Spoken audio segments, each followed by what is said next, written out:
ప్రభుత్వం మీద సెక్యూరిటీ మీద ఆధారపడి వెంకటేష్ గారు ప్రతిపక్షంగా ఉన్నప్పుడు ఏం చేసింది అని అందరికీ తెలుసు. రైట్ వెంకటేష్ గారు మళ్ళీ వస్తారు మీ దగ్గరికి, దయచేసి ఆగండి. మనతోటి మాదిరెడ్డి శ్రీనివాసరెడ్డి గారు, వైఎస్ఆర్ కాంగ్రెస్ పార్టీ సీనియర్ నాయకులు. శ్రీనివాసరెడ్డి గారు గుడ్ మార్నింగ్ అండి.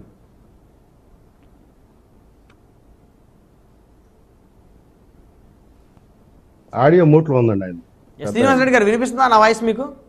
ఒకసారి అన్మ్యూట్ చేయండి, మీ వాయిస్ మ్యూట్ లో ఉంది, ఒకసారి అన్మ్యూట్ చేయండి. ముందుగా అందరికీ కూడా ప్రైమ్ 9 వీక్షకులకు, మీకు తోటి ప్యానలిస్టులు అయినటువంటి పెద్దలు శ్రీనివాస్ చౌదరి గారికి, శాంతిప్రసాద్ గారికి, సింగళూరు వెంకటేష్ గారికి అందరికి కూడా శుభోదయం. Good morning. ఏదైనా సరే సెలబ్రిటీగా బాధ్యతగా మామూలుగా సెలబ్రిటీగా ఉన్నటువంటి వ్యక్తికి సెక్యూరిటీ ఉండాల్సిందే. ఆ సెక్యూరిటీ పరంగా అతను ఆందోళన చెందేటటువంటి ప్రాథమిక హక్కు అతనికి ఉంది. అతని భావాన్ని వ్యక్తం చేయటంలో ఏ విధంగానూ మనం తప్పు పట్టాల్సినటువంటి అవసరం లేదు. అదేవిధంగా ఆయన ఒక కేంద్ర ప్రభుత్వంలో భారతీయ జనతా పార్టీకి సంబంధించి ప్రధానమైనటువంటి పార్ట్నర్. ఆయన భారతీయ జనతా పార్టీకి సంబంధించి అనేకమైనటువంటి జాతీయ స్థాయి సమావేశాల్లో పాల్గొన్నటువంటి వ్యక్తి. అతను కోరుకున్నటువంటి సెక్యూరిటీ ప్రొవైడ్ చేయటానికి కేంద్ర ప్రభుత్వానికి వచ్చినటువంటి ఇబ్బందులు ఏంటో, కష్టమేంటో, నష్టమేంటో వాళ్ళకే అర్థం కావాలి, వాళ్ళిద్దరికీ తెలియాలి. ఇకపోతే తన దాకా వస్తే గానీ తెలియదు అంటారు ఏదైనా సరే.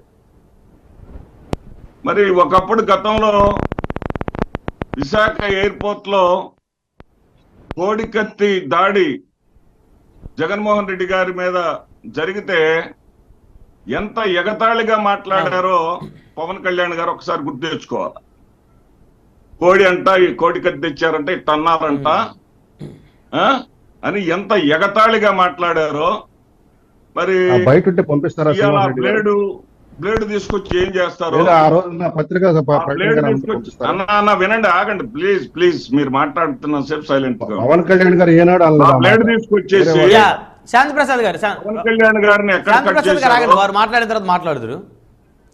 పవన్ కళ్యాణ్ గారిని ఆ బ్లేడ్ తో ఎవరు కట్ చేశారో, ఎక్కడ కట్ చేశారో, పవన్ కళ్యాణ్ గారి సెక్యూరిటీ వాళ్ళని పోనీ ఎక్కడ కట్ చేశారో, పవన్ కళ్యాణ్ గారి సెక్యూరిటీ వాళ్ళ కాళ్ళని ఎవరొచ్చి బూట్ కాళ్ళని ఇనప బూట్లతో తొక్కారో, ఇవన్నీ కొన్ని వాస్తవాలు. ఎందుకంటే పవన్ కళ్యాణ్ గారు నన్ను మించినటువంటి వాళ్ళకి, సినిమా వాళ్ళందరికీ, ఒక పవన్ కళ్యాణ్ గారిని నేను అంటలేదు, బ్రహ్మనాయుడు గారు, సినిమా వాళ్ళందరికీ కూడా ఒక ఊహాలోకంలో ఉంటారండి. వాళ్ళు ఒక డెమీ గాడ్స్ అన్న లెక్కలో ఉంటారు.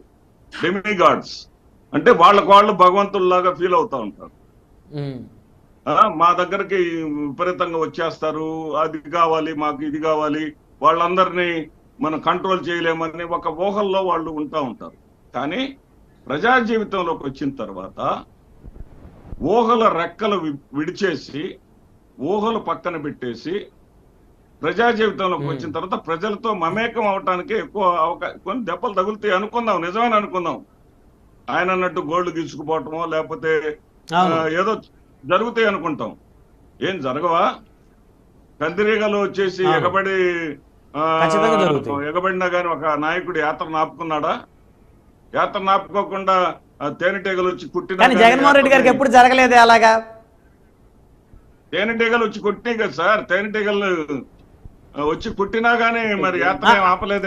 అది ఓకే. అంటే తేనెటీగలు కుట్టడానికను బ్లేడులతో కట్ చేయడానికి తేడా ఉంది కదా శ్రీనివాస్ రెడ్డి గారు. ఎంత ధైర్యంగా మాటలు చెప్తాడో అంతగా భయపడేటటువంటి వ్యక్తి పవన్ కళ్యాణ్ గారు అనేది ఆయన యొక్క మాట తీరు వల్ల అర్థమవుతుంది. ఏంటంటే ఒకసారి రెక్కి అంటారు, ఒకసారి సుపారీ అంటారు. వీటన్నిటికీ వచ్చినటువంటి ఇబ్బందులు ఏంటంటే, ఆయనకు వచ్చినటువంటి ఇబ్బందులు ఏంటంటే, నిన్న పిఠాపురంలో మొన్న జరిగినటువంటి యథార్థమైనటువంటి ఒక పరిస్థితిని డైవర్ట్ చేయడానికి పవన్ కళ్యాణ్ గారు ఇదంతా ఆడుతున్నారనేది నాకు వచ్చిన సందేహం. కానీ పవన్ ఇక్కడ కళ్యాణ్ గారి ఇక్కడ ఒక ఒరిజినాలిటీ చిన్న విషయం ఏమిటో ఒక చిన్న విషయం శ్రీనివాసరెడ్డి గారు నాయకులకి శ్రీనివాసరెడ్డి గారు ఒక చిన్న విషయం గతంలో ఒక్క నిమిషం గతంలో వంగవీటి మోహన్ రంగా పరిటాల రవి గారు లాంటి వ్యక్తులనే వారి అధికారానికి అడ్డుగా ఉంటారని చెప్పేసి తొలగించినటువంటి పరిస్థితులు ఈ రాష్ట్ర రాజకీయాల గతంలో చూసాం. బహుశా ఆయన అలాంటి ఏమైనా జరగవచ్చేమో అనేటువంటి దాని మీద ఆందోళన చెందడం తప్పే ఉంది. ఎవరో కూడా నా ప్రాణాలు తీసేయండి అని చెప్పేసి గుడ్డిగా వెళ్ళరు కదా. గతంలో వెళ్ళినటువంటి పరిస్థితుల్లో వంగవీటి మోహన్ రంగా గారు నిరాహార దీక్షలో అన్యాయంగా చంపేశారు. ఆ తర్వాత పరిటాల రవి గారు ఆయన పార్టీ ఆఫీసులోనే కాల్ చేసిన పరిస్థితులు ఉన్నాయి. సో కాబట్టి ఖచ్చితంగా ఏం జరుగుద్దా అనేటువంటి ఒక ఆందోళన చెందడంలో తప్పే ఎలా అవుతుంది శ్రీనివాసరెడ్డి గారు? ఆందోళన చెందడంలో తప్పు కాదు. అంత క్రూరంగా ప్రవర్తించేటటువంటి ఆ పార్టీతోటే ఈ రోజున పవన్ కళ్యాణ్ గారి చేతులు కలిపి ఉన్నారన్న సంగతి కూడా మీరు గుర్తుంచుకోవాలి బ్రహ్మనాయుడు గారు. ఇక విషయం ఏంటంటే, విషయానికి వచ్చేస్తే పవన్ కళ్యాణ్ గారు నేను ఏం జరిగిందంటే ఒరిజినాలిటీ ఏమిటో ఆయన ఒరిజినాలిటీ ఏమిటో జనసేన కార్యకర్తలకు చాలా స్పష్టంగా అర్థమైంది.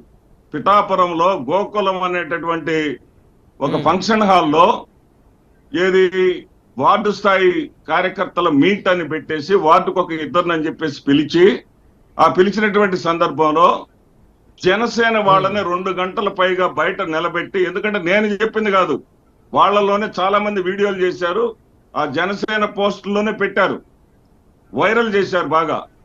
తేజ అనేటటువంటి ఒక కుర్రవాడు, నేను 14 ఏళ్ల నుంచి జనసేననే నమ్ముకొని జనసేనకు జెండాలు మోస్తా ఉన్నాను, జనసేనకు బైక్ ర్యాలీలు పెట్టాను, జనసేన కోసం తిరిగాను, 2 గంటల పాటు నేను ఇక్కడ వెయిట్ చేస్తా ఉంటే నా వల్ల ఏదో హాని ఉంటదని చెప్పేసి నన్ను మెడబెట్టి గెంటేశారు. వర్మ, తెలుగుదేశం పార్టీకి చెందినటువంటి వర్మ గుంపుగా కార్యకర్తలతో రాగానే ఆయనకు స్వాగతం పలుకుతూ లోపలికి తీసుకెళ్లారు. మా బ్రతుకెందుకు, మేము ఏం చేయాలి, ఈ పార్టీలో ఎందుకు ఉండాలి అని చెప్పేసి వాళ్ళు ప్రశ్నించారు. ఆ ప్రశ్నలకు సమాధానం చెప్పలేక ఈ రకమైనటువంటి కొత్త డ్రామాకి పవన్ కళ్యాణ్ గారు లేపారు. ఈ బ్లేడు నాటకాన్ని రక్తి కట్టిస్తున్నారు. ఎందుకంటే కొనసాగించాల నాయకుడు అనేవాడు. రెండో రోజు వెళ్ళిపోవడం ఏంటంటే పిఠాపురం నుంచి ఎంత అనారోగ్యం అయితే మాత్రం శ్రీనివాసరెడ్డి గారు ఎన్నికల సమయంలో కూడా అనారోగ్యమా సార్? ఎన్నికల సమయాన్ని కూడా సీరియస్ గా తీసుకోకుండా ఒక రోజు యాత్ర చేసి రెండో రోజు మూడో రోజుకి శ్రీనివాసరెడ్డి గారు ఒక్క విషయం శ్రీనివాసరెడ్డి గారు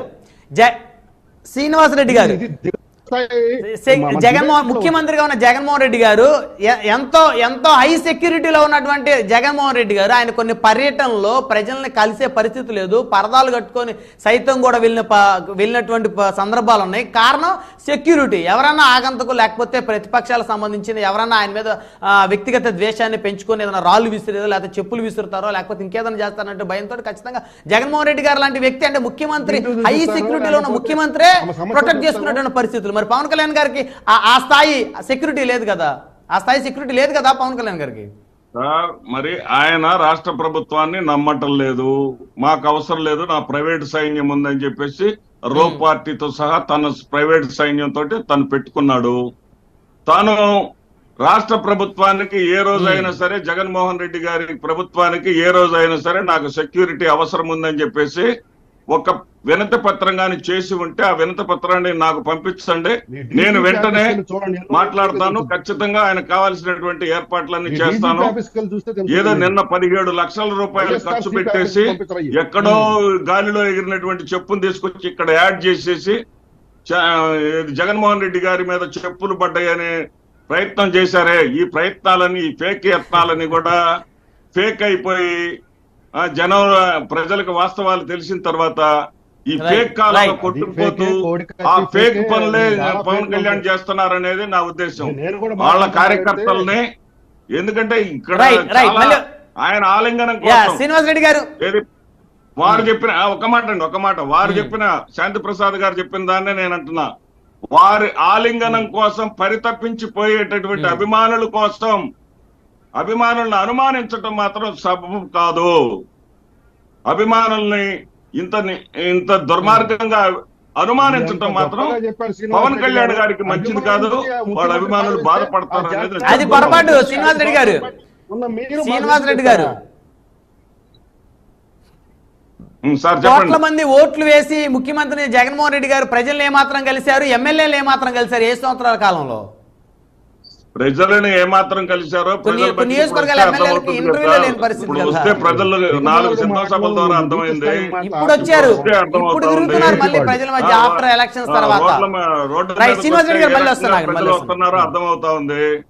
ఇవన్నీ ప్రచారాలు తీసేయండి సార్. పరదాలు రైట్, కట్టుకోవాలంటే రైట్, అంతకుముందు ఏ రైట్. ముఖ్యమంత్రి పరదాలు కట్టుకోకుండా వచ్చాడా? సార్ మాకు ఆ సవాల్తో ముఖ్యమంత్రికి పని లేదు. ఒక సెక్యూరిటీని జగన్మోహన్ రెడ్డి గారికి ఏమైనా స్పెషల్ సెక్యూరిటీ ఎందుకు ఉందా? ఎందుకు కట్టుకుంటున్నాడు? భద్రత కోసమే కదా. ప్రచారాలు వేరు, వాస్తవాలు వేరు. ఎందుకు కట్టుకున్నాడు? ఎందుకు కట్టుకున్నాడు శ్రీనివాస్ రెడ్డి గారు? చంద్రబాబు నాయుడుకి ఏ విధమైన భద్రత కోసమే కదా, security? భద్రత కోసమే కదా. అంత అంత హై సెక్యూరిటీ ఉన్న ముఖ్యమంత్రి పరదాలు ఎందుకు కట్టుకున్నాడు? భద్రత కోసమే కదా. ఏ విధమైనటువంటి భద్రతా ఏర్పాట్లు చేశారో అదే భద్రతా ఏర్పాట్లు నేటి ముఖ్యమంత్రికి చేస్తా ఉన్నారు. దాన్ని మనకు నచ్చిందేమో రంభ, రైట్, మనకు నచ్చనదేమో వేశ్య. ఆ విధంగా మనం చేస్తే ఇంతే ఉంటుందండి. Right, right, right. Srinivas Reddy గారు దయచేసి ఆగండి, మళ్ళీ వస్తాను. దయచేసి ఆగండి, దయచేసి ఆగండి.